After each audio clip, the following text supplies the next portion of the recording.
What's up everyone and welcome back to the MMA Zone. Today, let's get started with Colby Covington goes off on Khamzat Chimaev. A fight between Khamzat Chimaev and Colby Covington has continued to elude fans, despite a bout between the two seemingly making sense prior to Chimaev's move up to 185. While the reports were that the UFC was attempting to book the fight at one point, nothing ever came to fruition, with Chimaev ultimately moving up in weight. Now, heading into his UFC 296 clash against Leon Edwards, Covington alleged that he asked for a fight with Chimaev after his dominant win with Jorge Masvidal. He spoke about the situation while speaking with Brett Okamoto, putting the blame on Chimaev for the bout never materializing. As soon as I got done with that fight with George in March, I went backstage to Hunter Campbell backstage and I said, Hunter, I want to fight again in June or July. Get me back in there. I need to fight. Like, I'm in my prime right now. I want to go capitalize. They were looking at setting up that fight with that mother Khamzat Chimaev, but he's unprofessional. He's a clown. He's out there laughing when he's missing weight by 10 pounds.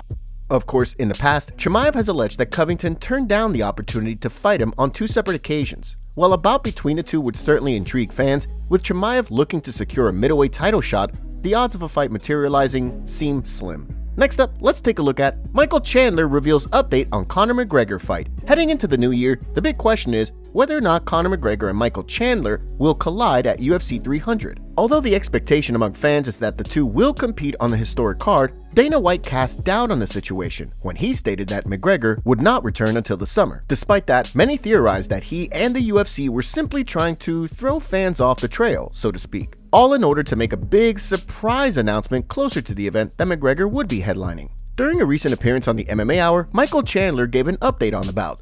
But I don't have any information. Obviously, that would be a dream scenario. That's when I would like to fight, where I would like to fight, who I would want to fight. Chandler versus Conor is happening. I don't have a date or a location or a UFC number for you, but it's definitely going to happen next year. So we're going to enjoy the holidays and we're going to stay in shape. And then we go back into training camp in January.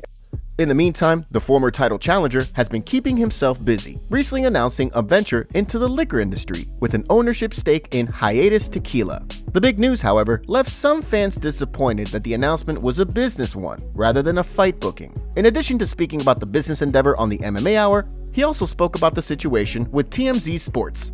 Yeah, so I've been outside of the cage, been on hiatus for an entire year, right? So it's only fitting that a little over a year ago, I found Hiatus Tequila. From the first sip, I wanted more of it. I wanted more of the juice, but I also wanted more of being involved with the company. And then, although his latest business endeavor is keeping him busy, Chandler continues to eagerly await news on when the UFC will book a date for he and Conor McGregor's long-awaited clash. Next up, let's take a look at Gilbert Burns reveals next UFC fight. Gilbert Burns risked his status as a top-ranked contender when he stepped into the octagon to fight Belal Muhammad on short notice. Although the fight earned him plenty of respect from fans, analysts, and his peers, it also left the former title challenger with a pretty serious shoulder injury that forced him to the sidelines. As he looks ahead to the new year, Burns is eager to return to the win column after his latest loss and resume his quest for UFC gold. He spoke to MMA Junkie where he shed light on his 2024 return. Yeah, I talked to the UFC. I talked me and Ali. We talked to Hunter, and we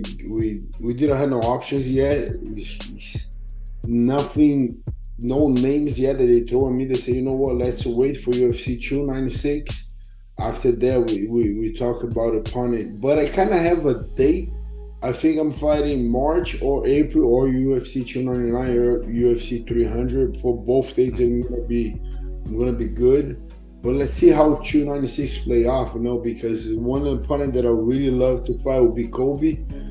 But he's fighting for the title. It's not even a possibility. I gotta wait for all that going on. Although Burns has fought a who's who of the 170-pound division, he and Covington have never competed against one another. Should the former interim champ come up short in his UFC 296 fight with Leon Edwards, it sounds as though Burns will push for a fight between he and Covington at UFC 299 or UFC 300. Now, let's shift gears and take a look at Alexander Volkanovski talks about Ilia Topuria fight. The UFC 298 fight between Alexander Volkanovski and Ilia Topuria is considered by many to be the fight to determine the future of the featherweight division. While Volkanovski has remained atop the division for a number of years and has dispatched of numerous contenders, there is concern that the champ's recent loss to Islam Makhachev could indicate that his reign is coming to an end. With a tough test in front of him in Ilia Topuria, Volkanovski has remained supremely confident, shutting down the concern that his loss to Makhachev will impact his performance in his next fight. During a recent appearance on the Who the Fook Are These Guys channel, Volkanovski gave his thoughts on the upcoming fight and the humbling he plans to deliver to the challenger.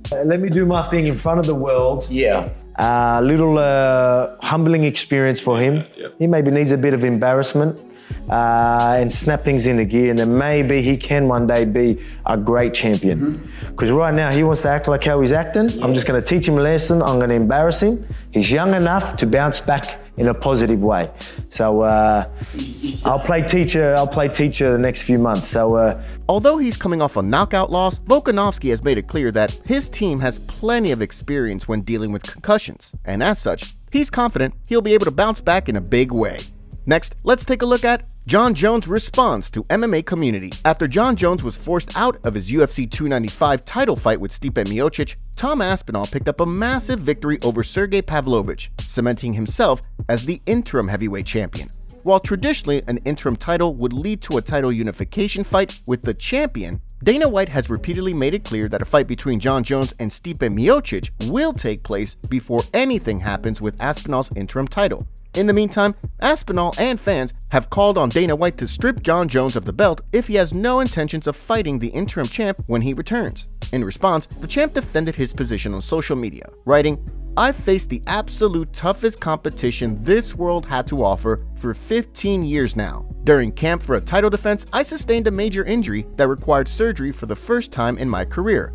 Now I have newcomers requesting I get my championship stripped. 0 wins over legends, 0 title defenses, and already thinking you can call the shots to Dana. That's hilarious. In my 15-year career, I have seen so many guys who are supposed to be the next big thing. There's ever only been one Jon Jones. Never forget that." The situation drew plenty of criticism from the MMA community, with fans ripping White for holding on to the Jones-Miocic bout. As one fan wrote, "Why is he so obsessed with Jones fighting an old Stipe? It won't be a good fight." Another agreed, expressing a similar sentiment while writing, "Ain't nobody trying to see Jones fight Stipe. That MF is over 40 and would be an easy-ass fight. I want to see him fight young and fresh guys like Tommy Aspinall." From the sounds of things, a number of fans expressed little interest in the Jones-Miocic fight, with another writing, "So sick of this. Jones dominates Stipe, and I think everyone knows that. This is going to be an awful fight." As one fan theorized, it's so petty that they are just letting Jones keep the title just so he can retire as the champion. Another member of the MMA community pointed out how the situation will inevitably result in a major logjam in the division, writing, "Stalling a division for a year in 2 ways so the champ can fight someone who got folded like a pretzel in their last fight instead of the current interim champ. Great stuff, guys." Through all the frustration, one member of the MMA community suggested fans band together to boycott the event, writing, "Boycott pay-per-view show UFC. They can't force us to watch what we don't want." Despite the pressure from fans, it seems as though the UFC is likely to proceed with the booking. Next, let's take a look at UFC fighter reveals the truth on UFC altercation. Leading up to UFC Fight Night Austin, Arman Tsarukyan and Bobby Green were involved in a heated altercation, which resulted in a follow-up incident with Green and a member of Tsarukyan's team. On the heels of his spectacular win over Beneil Dariush this weekend, Tsarukyan appeared on the MMA Hour, where he spoke about the win and the altercation that he and Green had leading up to the event. I saw his interview and he said I'm a suck fighter, sucks, something like that, boring. He when he watch my fights, he's falling asleep, something like that. But okay. And he doesn't respect me. He just respect Beneil. You're how you can tell me you don't respect me? How you don't know me even? How you can tell you don't respect me? You just gotta shut your mouth and that's it. Fortunately, after the altercation, Tsarukyan was removed from the fighter hotel to prevent further incident. During his MMA Hour appearance this week, he notably poured fuel on the fire regarding the feud, saying that he had no problems with the stoppage in the co-main event, and even would have liked to see Green eat more shots, despite what many fans have repeatedly called a late stoppage. In addition, he called Green a trash fighter, indicating that the feud between the two was far from over. Next, let's take a look at Henry Cejudo disrespects Sean O'Malley. Had Henry Cejudo defeated Aljamain Sterling earlier this year, he likely would have found himself defending the title against Sugar Sean O'Malley for his next fight. Now, however, with O'Malley gearing up to fight Chito Vera in the new year, Cejudo is left among the logjam of contenders at 135 pounds. ahead of what he hopes will be a successful return in the new year following his narrow loss to Sterling at UFC 288. Cejudo took aim at the bantamweight champ during an appearance on Daniel Cormier's YouTube channel. I still don't see Sean O'Malley as the best in the world. I don't. Really? I don't. I do believe Chito Vera's going to beat him. You believe so? You have good defense. You walk that dude down. You kick his freaking legs. He still has that wide leg. You kick his legs, and you just bring the fight to him and grit. This is what Sean O'Malley will do.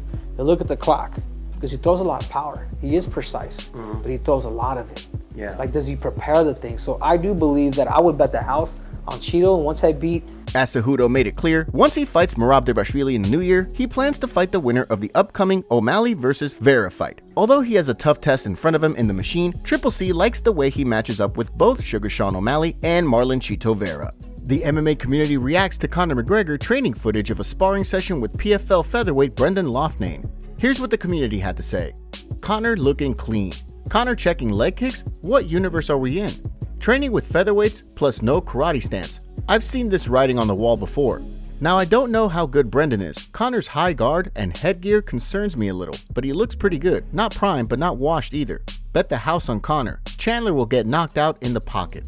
It's crazy how stiff and slow Conor looks these days. Sad really. If only we could get the McGregor back that fought Alvarez. Been crap headhunting ever since. Games also moved so far since then, and he hasn't at all.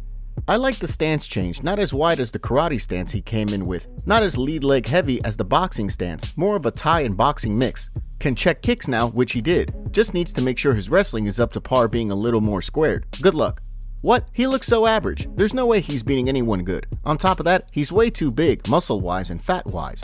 Sources close to Ronda Rousey have confirmed that she has no plans of returning to UFC for UFC 300, confirmed by veteran journalist Dave Meltzer. It was rumored this week that Ronda could potentially have a trilogy bout against Miesha Tate for a UFC 300 return, but those rumors were shot down today. According to sources, Ronda has no interest in it and is planning on having another kid with her longtime partner, Travis Brown. Top comments. I'm thinking there must be something to this PFL if Dana is acting like that. Looked like he almost slapped his wife again hearing that. Not a fan of Jamal Hill, but damn, leave that man alone. Brothers scrap all the time. Hope he gets through this with no issues. I don't watch PFL or Bellator, but Dana acting like that's not how it was when he purchased UFC, then turned it into what it is today. Watch your tone, Dana. The Bobby Green stoppage was really late and dangerous, but in the same way a fighter can make a silly mistake, so can a ref. The ref should not be sacked. Maybe he should just do some more training specifically focusing on when someone is out. But in saying that, had he have called it early, we'd all be crying about that too. So it's a fine line between giving someone a chance and caring for their safety, and it's a dangerous sport.